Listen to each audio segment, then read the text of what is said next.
Lindenwood head coach Kris Bertsch, second season with the Lions program, took his team to the OVC tournament semifinals last year. So, Coach, what are your general thoughts about your team heading into this season? I think overall, just excitement. We carry over a huge core of the group from last year, and last year being my first year, we had to lay down a lot of foundational level things and principles, and that was very exciting. It was a lot of heavy lifting, and I think now we don't continue to still continue to do those things, but now we've added a lot more talent on top of that. So we're excited to mesh new players into our programs.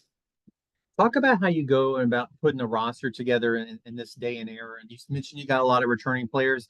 How do you don't maybe your roster changes a lot. How do you go find and what were you looking for this year to sort of fill out your roster for 2024?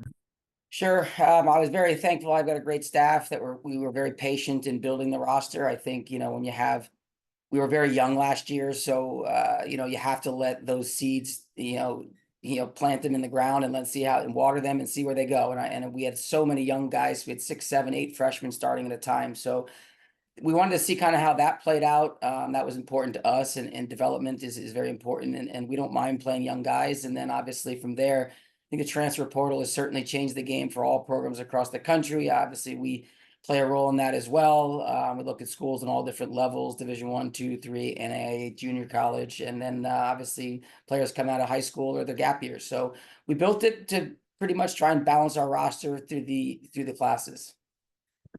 Your first year last year at Lindenwood, the first year of OVC men's soccer. What did you learn in that process throughout last season?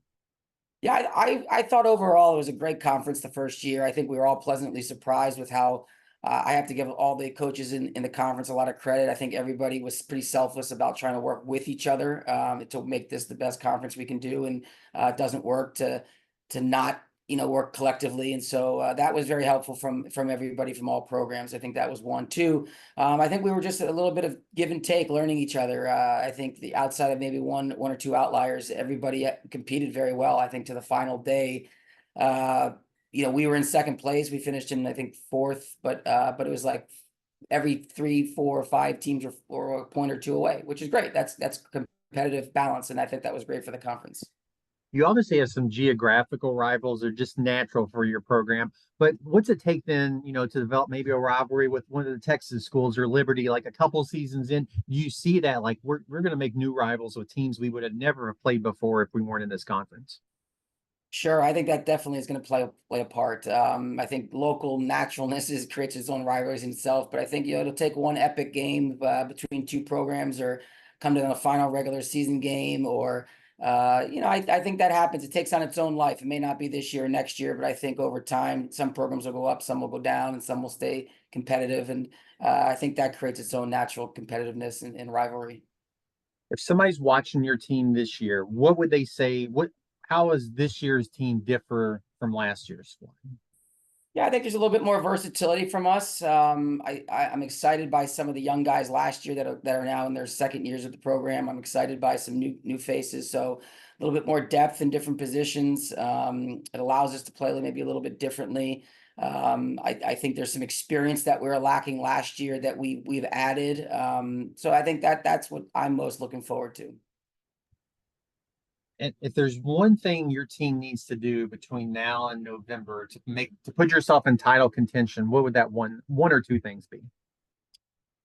Just keep having a growth mindset. I think what you see now is not what you'll see later. I think we still added a big class. So I think those guys, we're only a week into this. And so the excitement of what we walked in the first day, those guys, what they know, and then a week later. And I always tell every team I've ever coached, it's, sometimes it takes 2 days, 2 weeks, 2 months, 2 years to kind of figure out college soccer. It's not always, perfect, but at the same time, it just takes a little bit of adjustment period. And so transfers that come in maybe from high level schools, it's just everything's different at every school. So it's I think just be growth mindset and be open to coaching and taking on a new voice and voices from the coaching staff. Are there some players to watch that people should know about your team heading into the season? Yeah, the exciting part is we have, I think, all of our all-conference players back. I think all but maybe one. I think we had 5 last year, which is second most in the conference. But I think we've added a number of guys that I think should be, in the hunt for those accolades. I thought there were a number of guys in my program that did not get accolades that deserved to, but I don't vote on our players, so that hopefully that just makes them more motivated. So I think specific guys, John Gates, Ethan Blake, Mateo Boasso. I think some guys that are kind of unsung guys: Luke Neely, Cameron Caldwell, Enzo Gill, and there's a lot more in the way. He's a silent leader. There's just so many guys within my program that I'm excited that they deserve accolades. Maybe they don't put up the stats they deserve, but or they need to maybe make some of those teams. But I know internally I'm very pleased, and I think that they know that as well.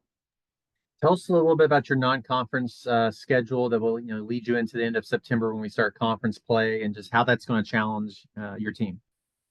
Sure, I think the non-conference, yeah, definitely needs to prepare you for the conference schedule. We got some trips where we're going to go up and back the same day, and I think that naturally with some of our natural trips in conference that we can do that. So that poses a little bit of a challenge.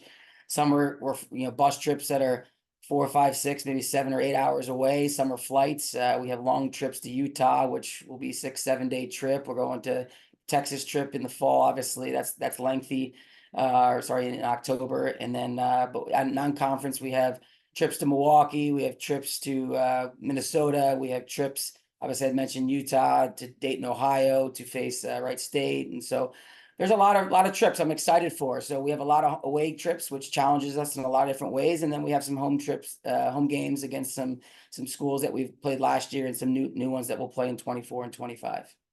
If somebody's never seen it, talk about that, just playing at home in Hunter Stadium and sort of that atmosphere, and just that being your home facility. I think it's one of those places you show up and you're kind of like open-eyed about it. It's pretty awesome. If you've not been to Hunter Stadium, it's a pretty impressive place.